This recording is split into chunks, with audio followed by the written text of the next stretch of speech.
Welcome to our session, everyone. My name is Nwamaka Agbo, and I have the pleasure of being the moderator for our session today.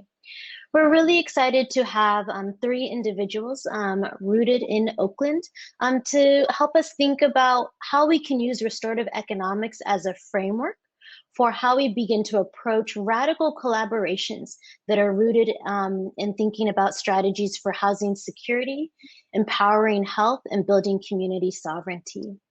And so today I have the pleasure of being in conversation with Deanna Van Buren from Designing Justice, Designing Spaces. We also have Nina Robinson with RUNWAY.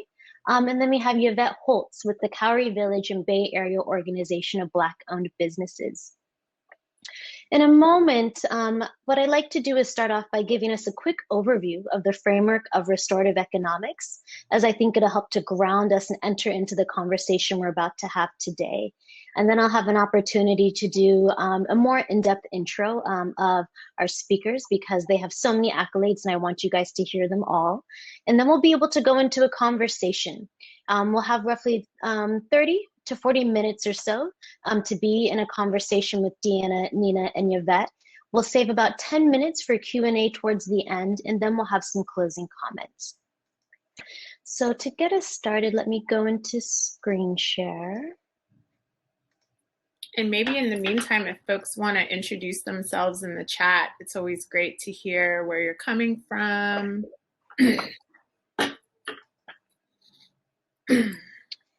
Great. And so to start us off, I'm not going to give you guys the full overview of restorative economics just because we only have a little bit of time, but wanted to lift up that part of what we are seeking to do with our work through the Kataly Foundation, which I have the pleasure of serving as the CEO of, and my role as the Managing Director of the Restorative Economies Fund, is figuring out how do we start to transition out of an economy that's focused in on extraction of natural resources and exploitation of people's labor? How do we start to move, or how do we get out of our habit and pattern of accumulation of wealth and resources and excluding certain people from being able to benefit and all that our economy has to offer, and rather start to actually move towards our values of regeneration, of thinking about how we learn to govern for the common good. Some would even call this deep democracy. And then what does radical inclusion start to look like as we seek to create an economy that invests in the well-being of all people? And so for me, and the work that I do, the theory of liberation that I sit within is really starting out and looking at how can we support projects that are owned by groups of people or groups of organizations, community stewardship. So much of our economic model is rooted in lifting up wealth and resources for an individual or a single corporation to benefit from. What we know is that the earth has enough resources to provide and sustain good quality, dignified life for all of us.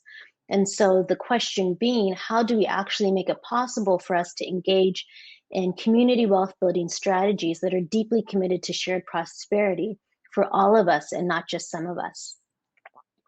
The other piece to this is also figuring out then, how do we come together to collectively make decisions that allow us to meaningfully steward this resource together? Essentially the governance of these community wealth building projects.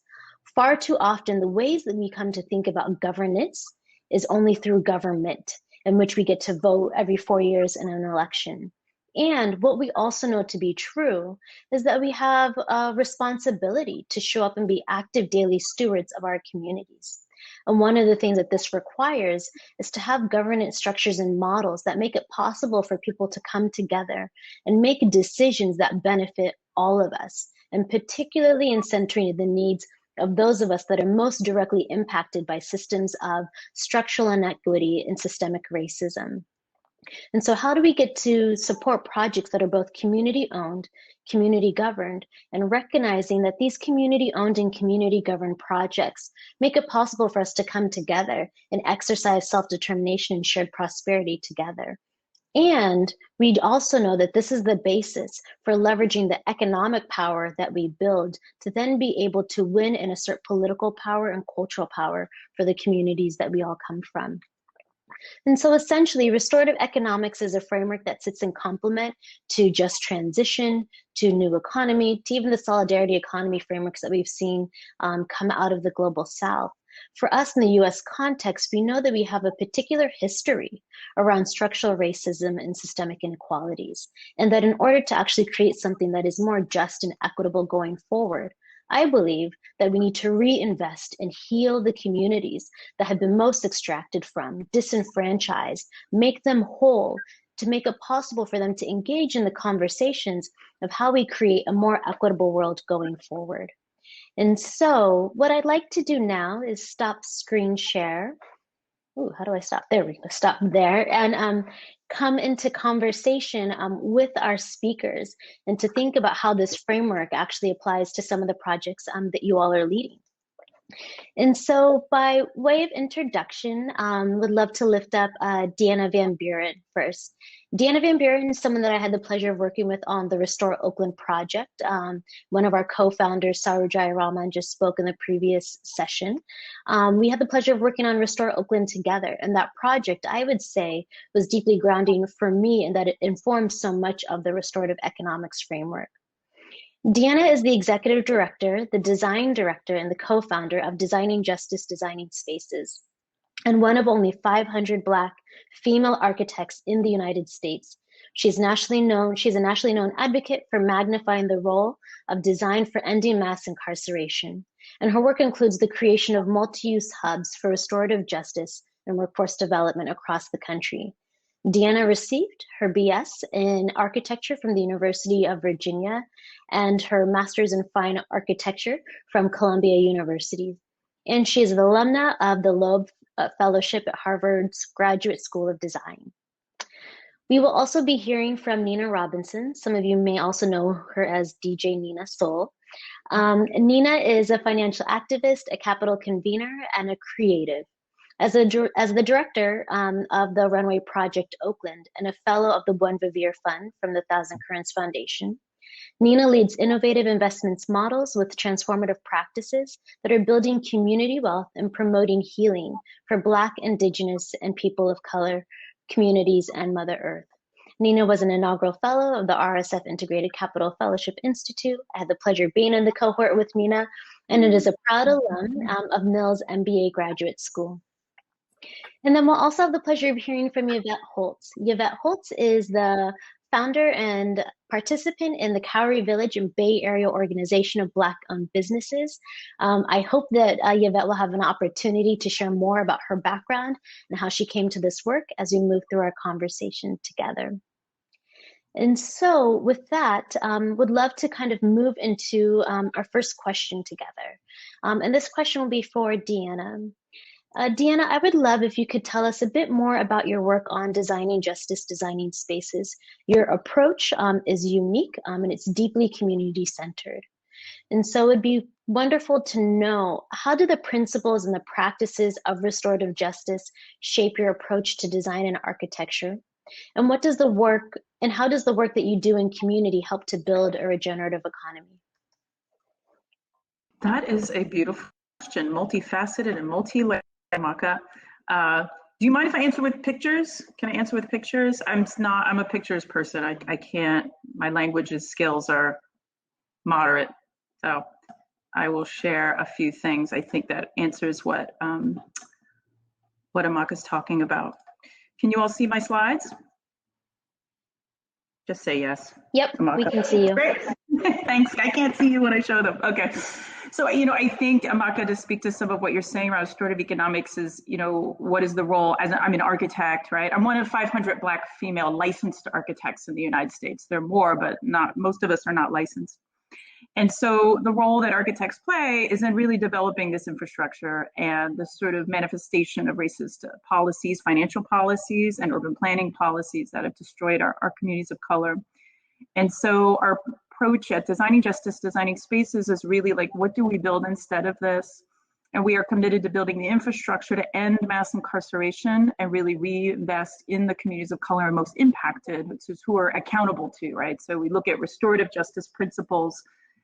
Accountability is one of them as designers, architects, and developers, and also making sure that everyone in the process is engaged, right? Anyone who has a stake in the development should be involved in the process. And our process really is intended to ignite radical imagination, right? So we know that when we engage people in the process, and that it's a co-learning process, that, you know, we need to democratize what we know as architects and developers, teach those things, and we do that with specialized tools. We design them and customize them, from full-scale mock-ups. We have a space and finance planning game. We build models, we do drawings. We really teach those tools so that people can move into elastic thinking and really come up with new ideas. And so some of those prototypes, right, we consider them prototypes. Right? These are places that haven't been, and tools that haven't been created before, is our pop-up village, which pops up around the Bay Area. YaVette has been and is a partner too in this project.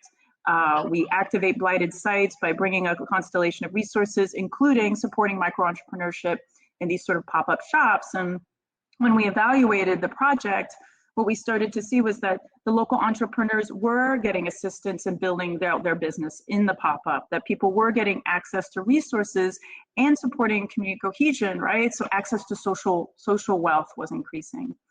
We've also been working on projects like this with formerly incarcerated men and women, right, to sort of create these pop-up rooms that provide dignity and privacy. And the way that we think about the work in this context is that this is an opportunity for job creation, right? So working with local community colleges to have the same folks who help design it, build it, right, and get a living wage job.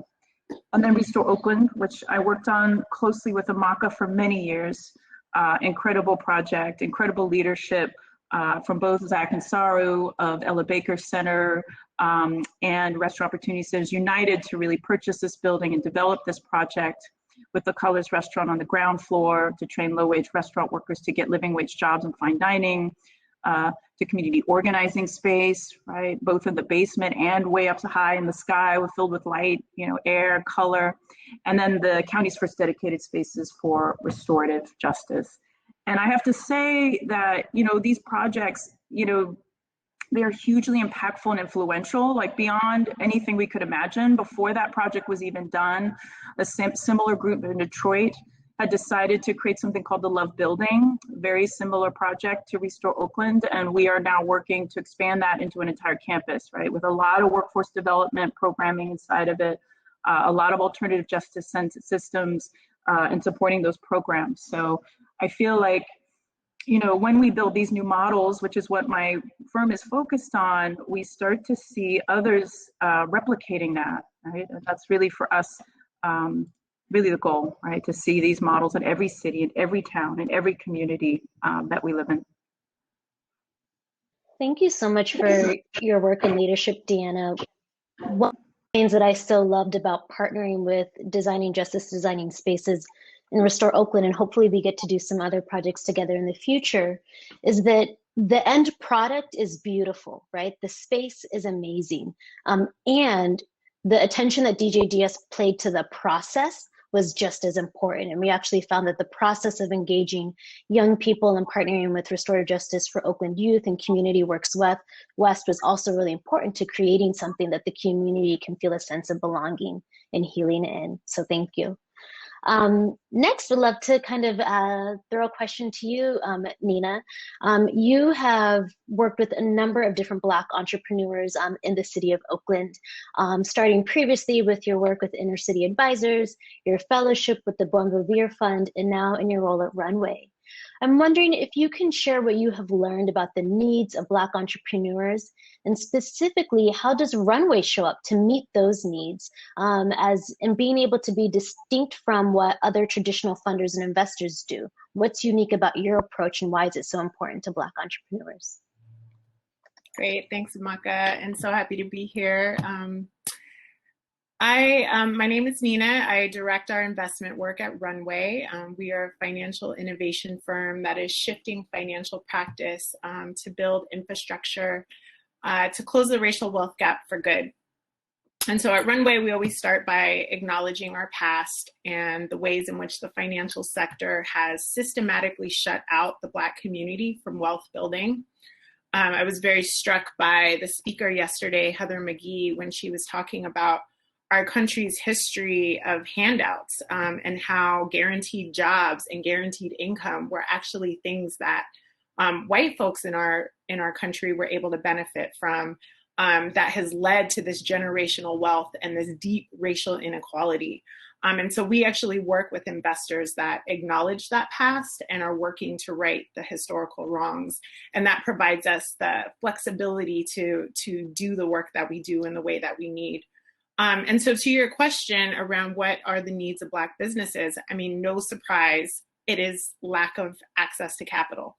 You know, despite everybody throwing the BLM logo on their website and you know, putting out a press release, we are not seeing capital flowing to Black businesses at the same rate as other folks. And it really starts at the very beginning. There's this sneaky little secret in entrepreneurship that people don't talk about, which is friends and family funding.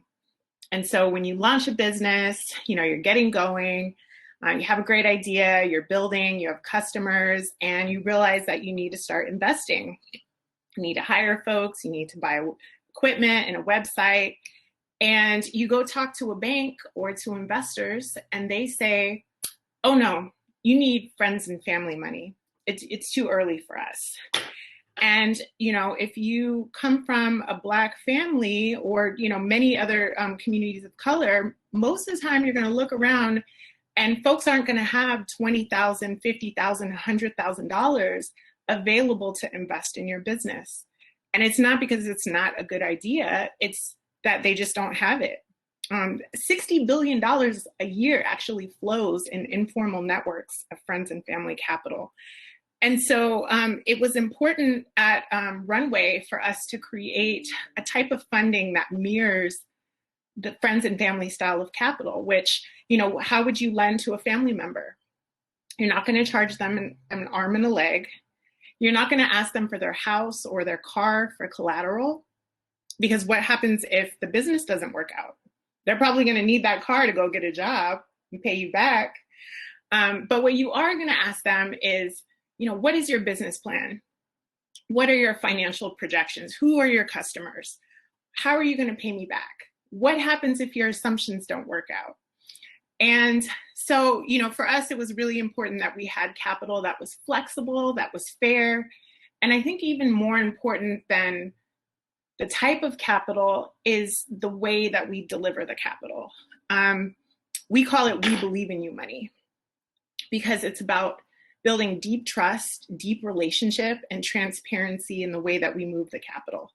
In fact, the next fund that we're launching, which is a growth capital fund, we're actually bringing our investors and our businesses together to say, how can we co-create the terms and the pricing so that it works for all of us? We have a credit committee that's made up of folks that live in the same neighborhoods, that are really deeply invested in seeing these businesses succeed. And what I see is that we are resilient.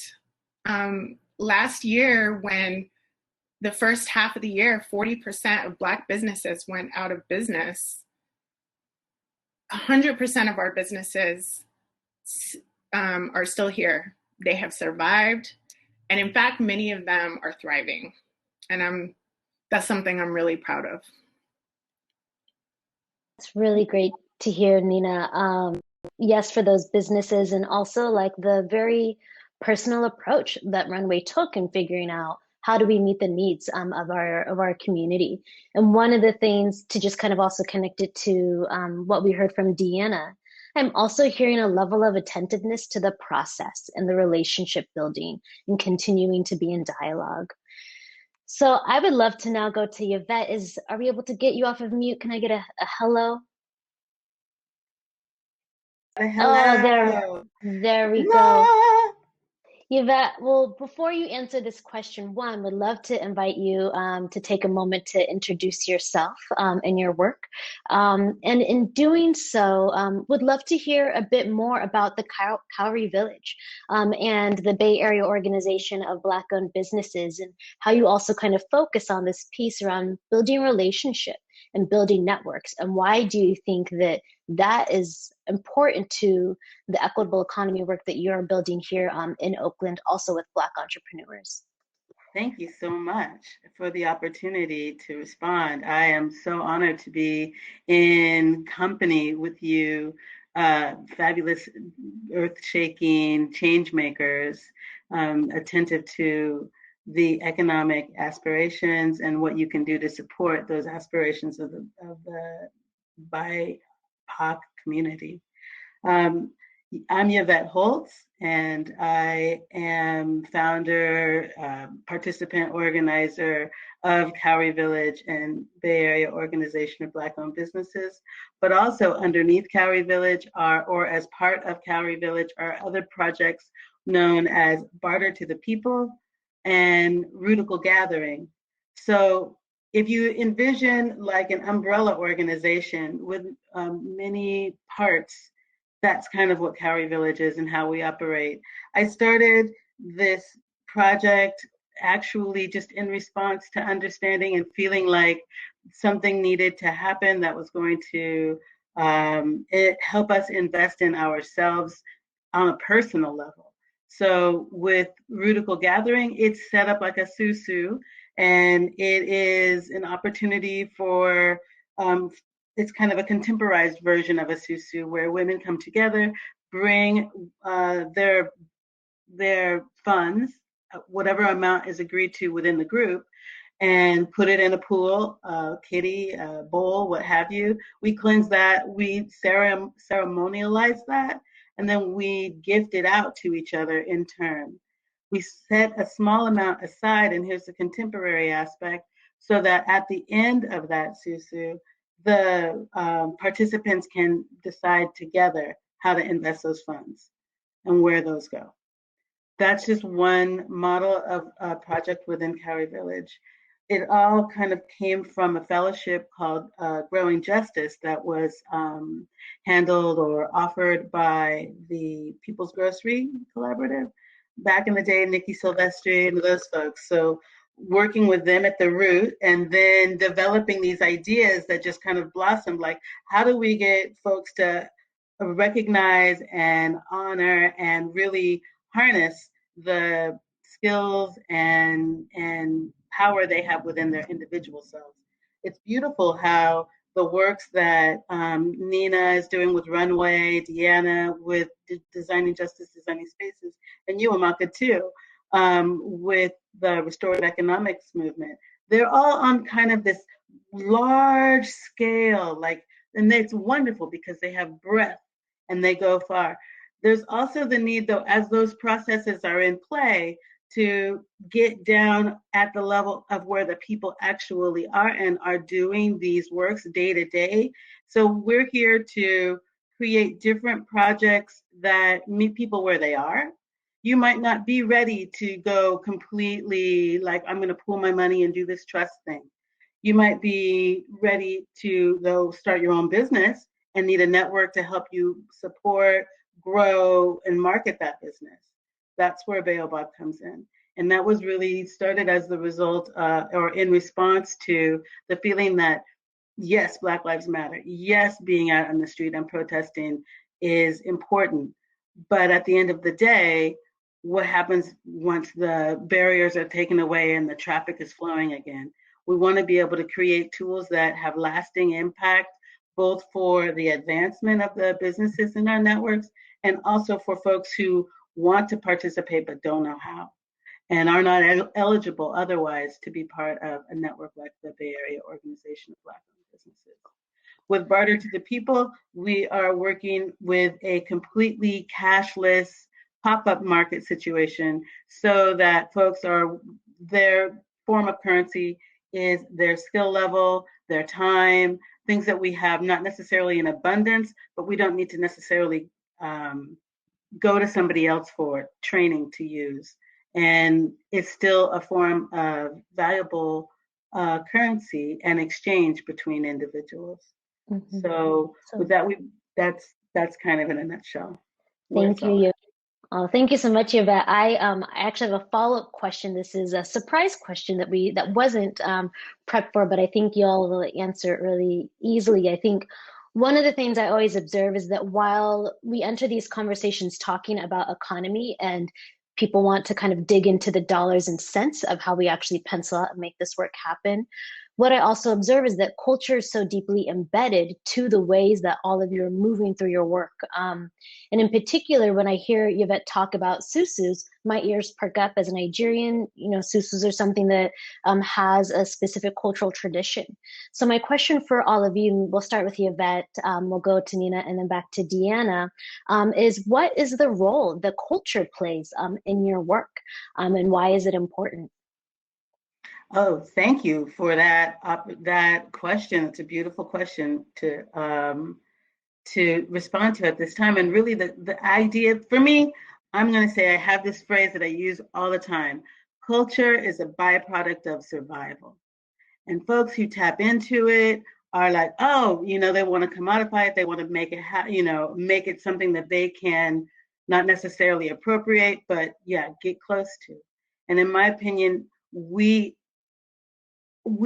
exude culture because we are agile and flexible in our attempts to survive. And where we can commodify that, where we can compartmentalize that and figure out how to work together to advance our goals, therein lies the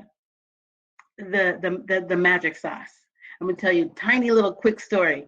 I was standing at the ATM at one point with my younger son, and somebody, to a stoplight, top down, long Cadillac, El Camino, something like that. And it was like an OG. And he was in the car with what looked to be like his grandchild, probably 4 or 5 years old. And they were bumping some James Brown.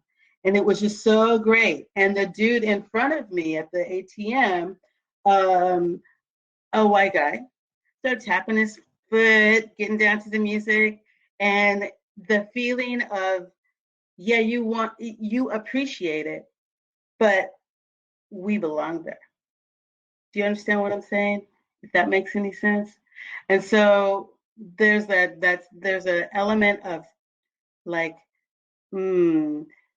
there's a trust, a level of trust, a level of understanding that we're all striving for, regardless, across the whole entire rainbow of humanity. But there's an element that connects us, and you feel it. It may be intangible, but you feel it when you're in the company of family, extended family. And so all I guess I'm saying with that is, with, like, for instance, with the susu, back to your point, that is part of the glue. That's part of the special sauce. And that's part of why the susu is built the way it is, and functions that way. Thank you so much. I would love to toss this question to you as well, Nina. What do you see as the role of culture in the way that Runway approaches your work? Yeah, we think about culture a lot. In fact, we changed our mission statement to reshift financial practices because we did see it about shifting the culture. And I think a lot of that came from, my time that I got to spend at the Buen Vivir Fund, where I got to travel and visit indigenous communities that were practicing solidarity economy in just such radical and beautiful and joyful ways. And so really brought a lot of that energy into the work. And so at Runway, we're really interested in building community wealth. So we don't see success as making individual entrepreneurs wealthy and in a position where they then become philanthropists and have to donate to the communities they came from. That's not success for us. Success for us is building community wealth. And we know that is going to require a culture shift. And so there's a couple of different ways that we're shifting culture. So for one is, we're not going to tell the entrepreneurs to do anything that we're not doing ourselves. So we became a self-directed nonprofit, which is basically the equivalent of a co-op, but for a nonprofit. You can learn a lot about it from SELC, the Sustainable Economies Law Center. They have a ton of really great resources. But essentially, we're a flat organization. We all get paid the same. The way that we run our business, we're organized in circles, and we practice collective decision making. And it's not easy. I'm not gonna like paint the picture like it's all like, you know, sunshine and sparkles every day. It's definitely hard work, but for us, that is what culture shift means. It means actually taking your ego out. It actually means getting rid of politics and actually speaking truth to power. And so we practice that every day. Also, in response to the pandemic, we were seeing a lot of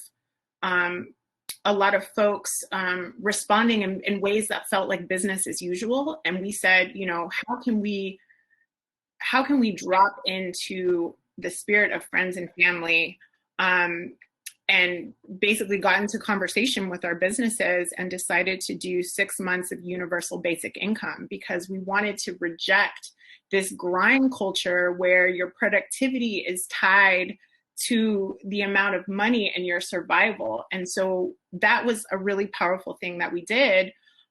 We were able to raise an emergency fund from our investors. And so after we deployed that initial amount, we actually exceeded our goal. And so we had this pot of money, and we said, okay, so what should we do with this pot of money?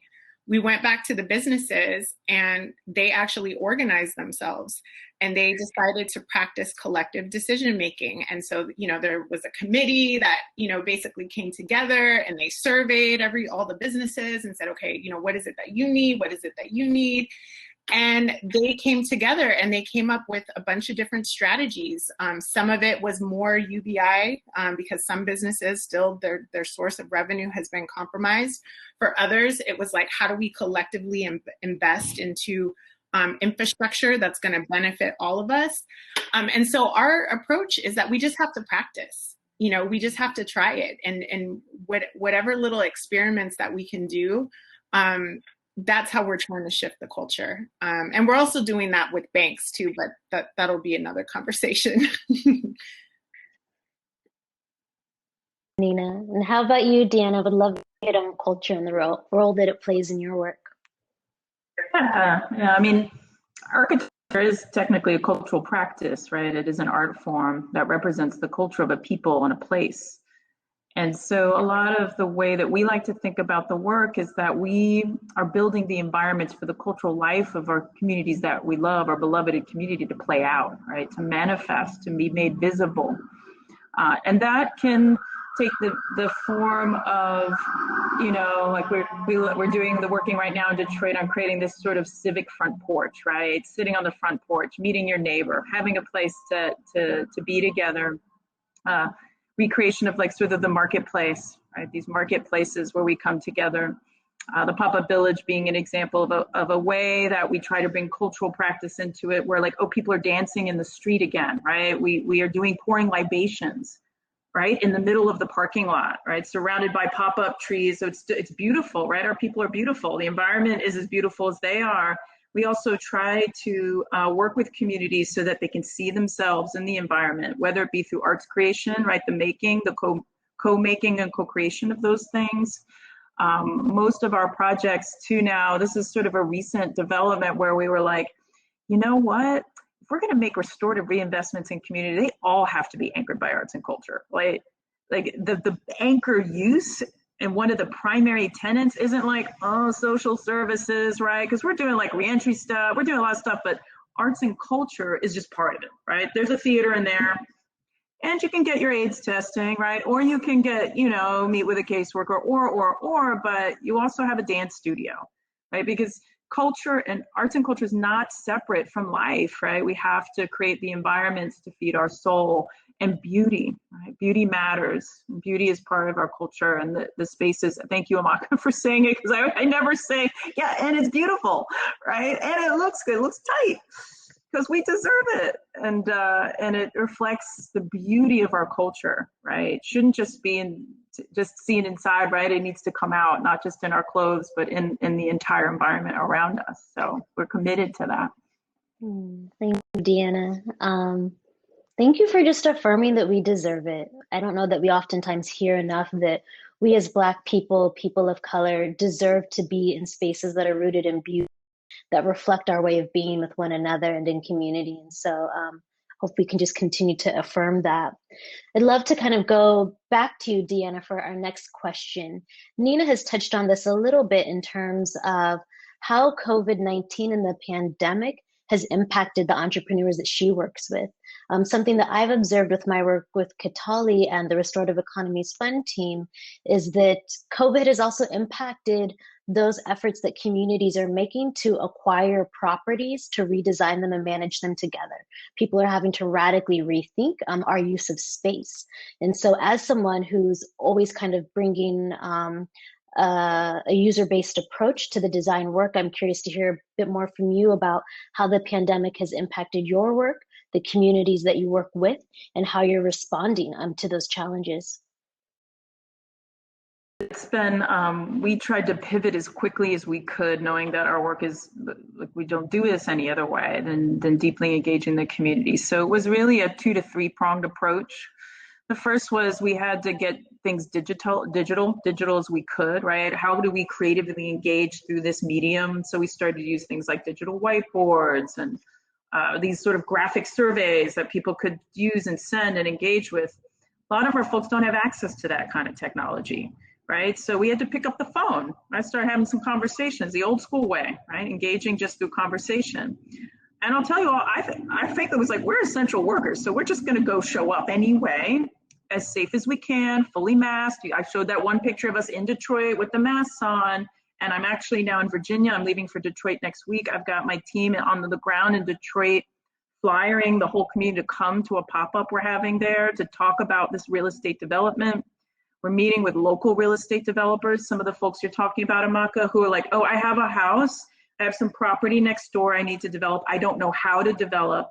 And we're just showing up. We have a big tent that we got. We're going to have socially distant, we have separate tables, right? And you'll be able to go to the tables. You get tours of the site. Our real estate development team will be there. We'll be talking about the development as it relates to them. So like, we just have to show up in the safest way possible and keep calling, right? And keep communicating and basically diversify the way that we're reaching out to people. Deanna, would love to, we have about 5 more minutes before we go into Q&A, and would invite people to drop their questions into the chat box, and I'll pick some out for our speakers. I'd like to jump back to YaVette. I would love for you to spend some time to tell us about how you're learning to navigate the contradictions of doing your work within an existing capitalist economy, a system, while you're also trying to actively build a more equitable and just economy going forward. This is a contradiction that people ask me questions about often. And so they're like, well, how do you end capitalism when we live in capitalism?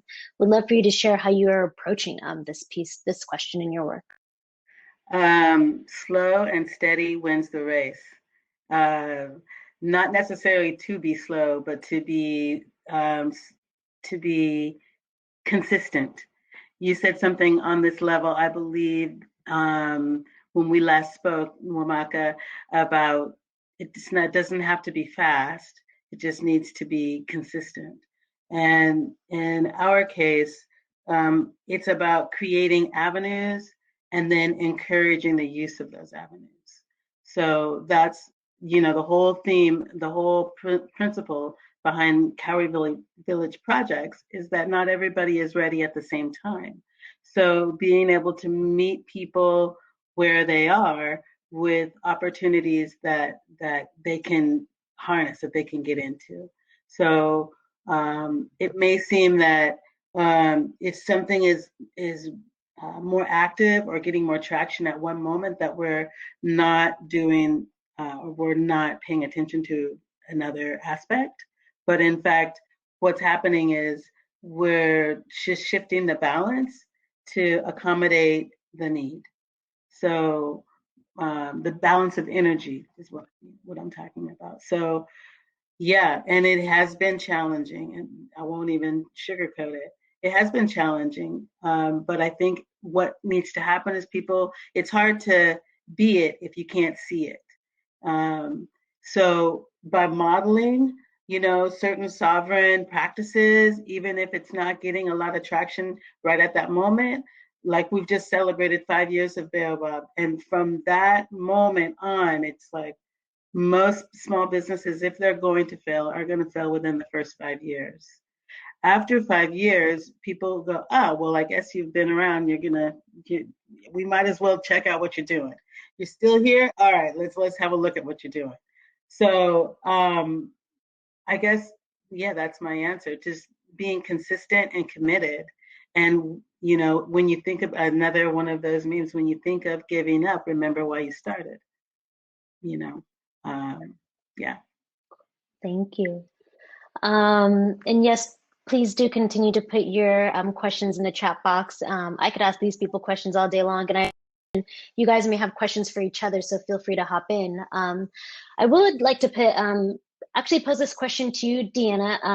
As we were prepping, it was helpful to just kind of learn about the ways that designing justice, designing spaces is also expanding your work to think about how to really challenge traditional capitalist real estate acquisition, right? You're trying to think about what it looks like for communities to have an equity ownership stake in some of these beautiful projects. We would love to hear a bit more about how you're approaching this, and then what are some of the challenges or the lessons learned that you're encountering as you try to really challenge traditional real estate investment models? Thanks for asking that, Amaka. Yeah, we're doing a couple things. First, in the last 5 years, what we've been doing is help folks buy real estate. Right? We've been both negotiating on purchase and sale agreements, helping locate sites, and then also supporting on the financial modeling as it ties to architecture. So we could have created this unique process by which we could work with groups, usually community-based organizations, in a creative process, imagine what the space that you need, right? Also teaching about the financing, and the two get developed together and creating a package for them that we could then support them in getting the bigger dollars that they needed to pay for the investment so that they could really own it. And now what we're doing is we've created a new hybrid company tax structure for our organization so that we can start to take outside investment on projects. And we'll be attempting for the first time on a project of a significant scale to do crowdsource funding, so the community can have an equity stake in the project. A challenge we're going to come up against that now means we can't use other sources of funding, right? This is how the system kind of gets you, right? They create categories by which you can only fund your project like this. Once you start doing this, you can't do this, right? So how do we start to fight against certain financial infrastructure that's in place that keeps us from having community micro investment, right? The communities working, they can't afford to put in $1 million, but they might have 50, 100, 500, right, that they could invest. And then I think we come up with another challenge of just people's mindsets, right, around we've been handed things for so long, or had stuff done to us, I should say, without an understanding of how the built environment happens, and then how investment works in that built environment. And so trying to get folks to move into an ownership mindset, like I own this, I can own it, I should, and they should. If you're doing, because we're not doing housing, generally doing commercial real estate investment in a community like Restore Oakland, like people don't live there. That's like, it's an asset that delivers beautiful services, and there's a regenerative, right, relationship there. There's been funds set up, right? Things can happen now in that community because of that ownership. And we are really, really want community to own the land, own the infrastructure that is not just that they have now, but what is coming, right? As developers coming in, we need to make sure the community has first right to invest in that and involve them throughout the process. Yeah, thanks for sharing a bit more about like what it takes to actually shift the mindset for the approach to the work. When I was working at the Ella Baker Center for Human Rights, we had the opportunity to support Mandela Foods Cooperative when they were first acquiring or finding the property in West Oakland across from the BART station and getting positioned there. And Dana Harvey, rest in peace, the person who helped to found Mandela Foods Cooperative, would oftentimes tell a story about how the hardest part of launching that wasn't just jumping through the hoops of getting access to the space and starting the business. It was actually working with a community that had been so disenfranchised, a community that had been told they weren't worthy of investment, a community that had been generationally unemployed, to be able to go from a position of not just being a worker owner, let alone somebody who has been unemployed for a long time, or to not just go from being a worker to being able to see themselves as a worker owner, and the healing work that it took to get there. And so, I think I just like lift that up to reflect back out what you're naming, is that there's healing work and recognizing ourselves as worthy of the beauty, as worthy of the ownership, and recognizing our capacity to actually do something that's radically different and deeply inclusive. Mm-hmm. One of the things you started to do, Deanna, is you start to get into the nitty-gritty of the financial systems and how they're designed to keep us out from being able to benefit in a lot of what our economy has to offer. And so I'd love to kind of invite Nina to talk a bit more about the ways that RUNWAY and other projects that you worked with are challenging these traditional investment infrastructures designed to lock out Black entrepreneurs. You mentioned universal basic income and how you guys applied that in the moment of the pandemic. I'm curious if you could share a little bit more about the other creative tools or ways that you would invite investors, particularly if we have any on the in the room today, to think about how we should start to actually use money as a tool for good to support communities. Great question. We actually work very deeply with financial partners, specifically banks. So the way that our funding works, we have a few different funds. We have a relationship with Self-Help Federal Credit Union here in Oakland, where we actually raise certificate of deposits.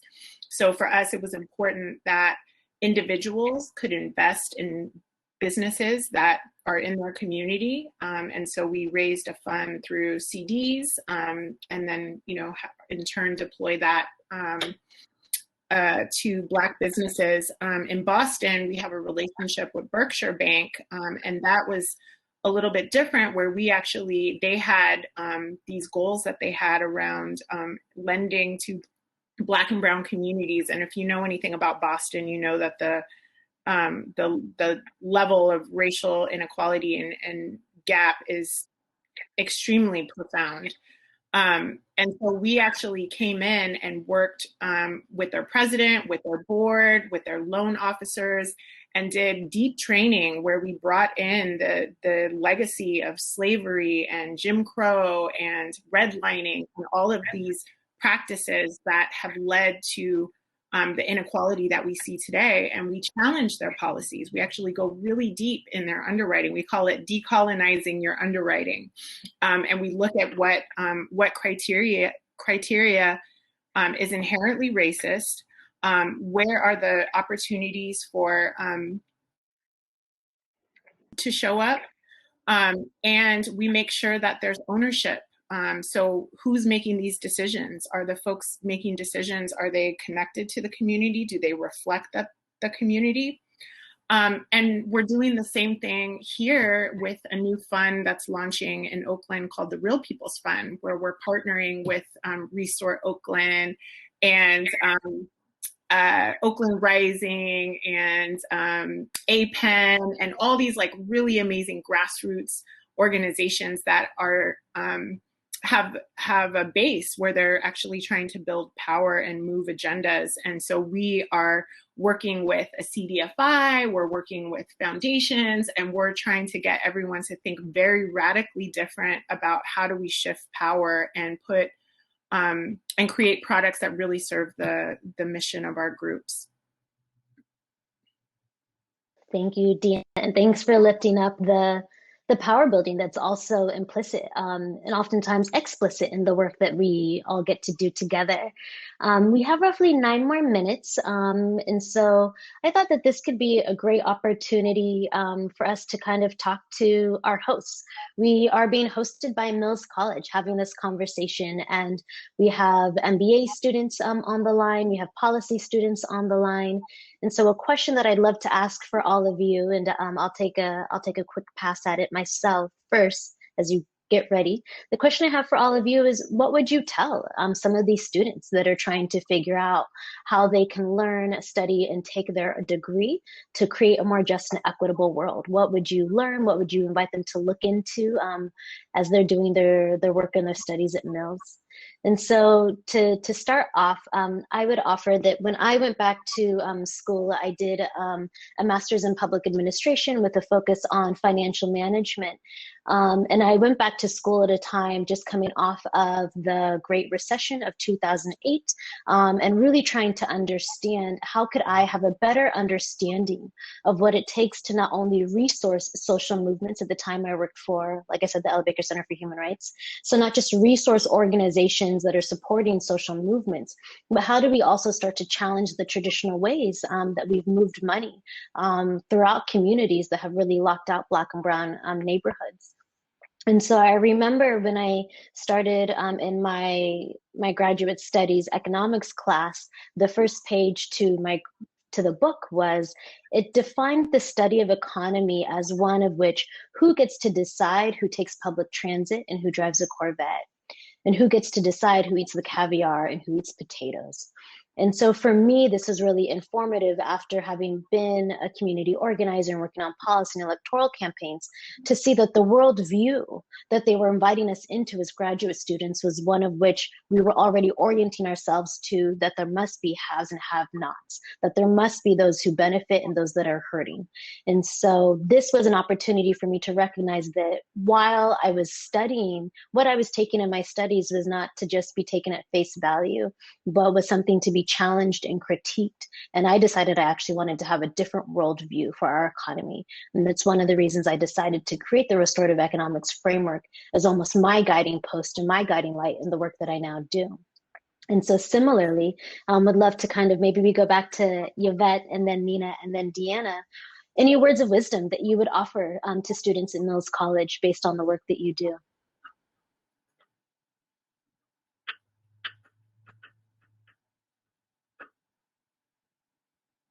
I would definitely encourage travel and to find the opportunities where you can take the passion that you have or your department of interest and explore how other cultures and communities are doing that. That would be, and then that would be my suggestion or my encouragement. That's been so informative in my college years. I had my third year in England and studied at the University of East Anglia there, and saw some aspects of the culture there that were new to me. But one of the primary things was just being African American there was so much less about being Black than it was about being American, and how that affected how I walked and what I did. And then in the years that I spent living in Mexico and dealing and being in community in the Pueblo there, and how that, like you were saying, you know, radical kind of communal or collective economic piece just came to the forefront in my life there in a way that I couldn't have experienced by reading alone.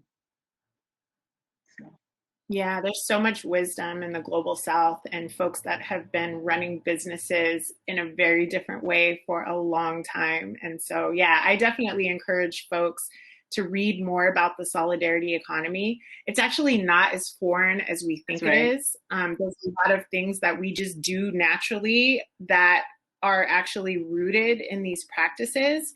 And I think it's going to be about normalizing them. And I would say, you know, bring your values to your job, bring your values into the way that you move. Like it's really refreshing to see with this new generation. It's like, it used to be that you had, you know, your values over here and then you went to work and did something else. And I think more and more we're seeing this merge, and we're seeing this level of accountability. There's this expression around like, where does your money spend the night? And so where, you know, just even as simple as, where do you have your bank account? You know, all those big banks, there was an article that came out today, we were talking about it this morning.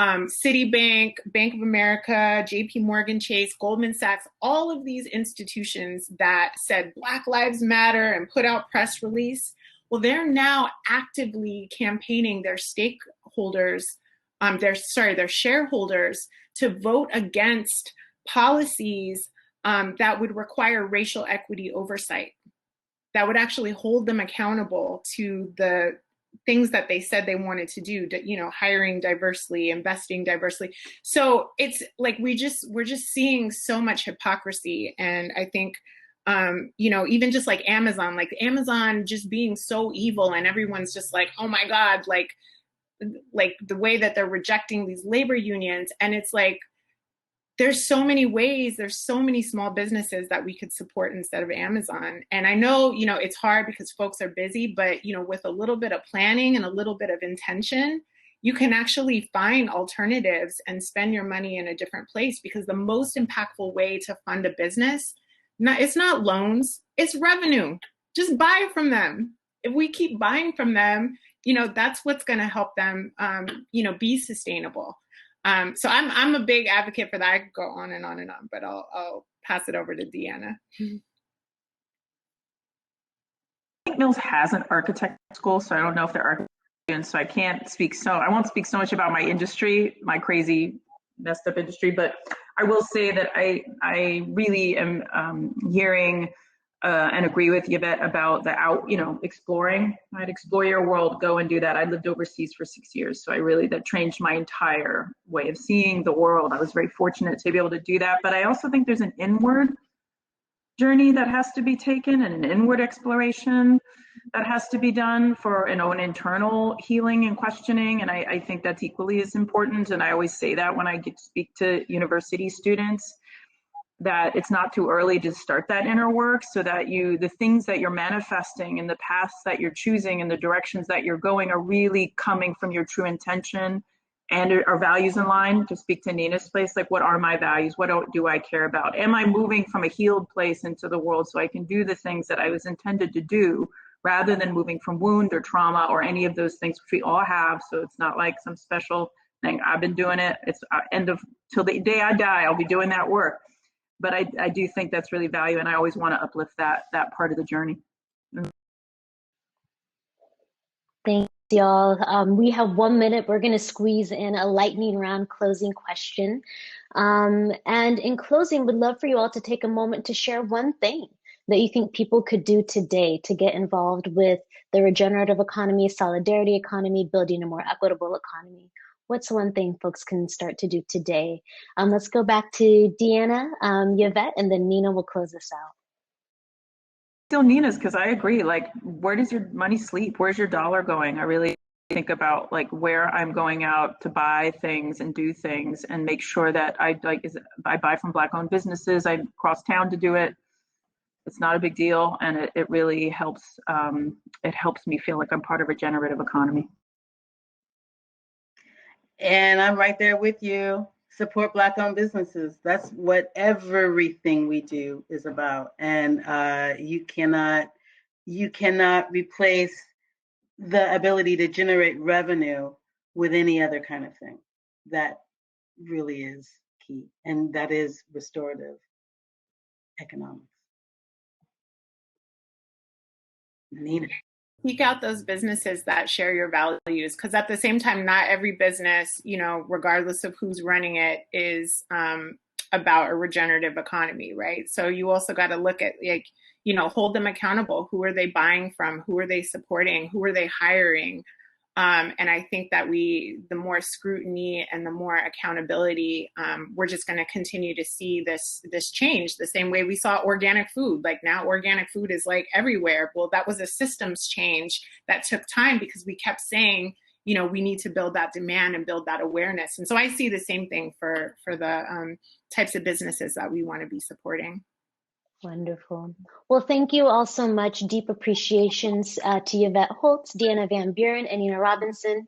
It's been an honor to host this conversation between the three of you today. And thank you to Mills College for hosting this conversation with the Center for Transformative Action. And I hope that you all enjoy the rest of the sessions for today. Thank you so much.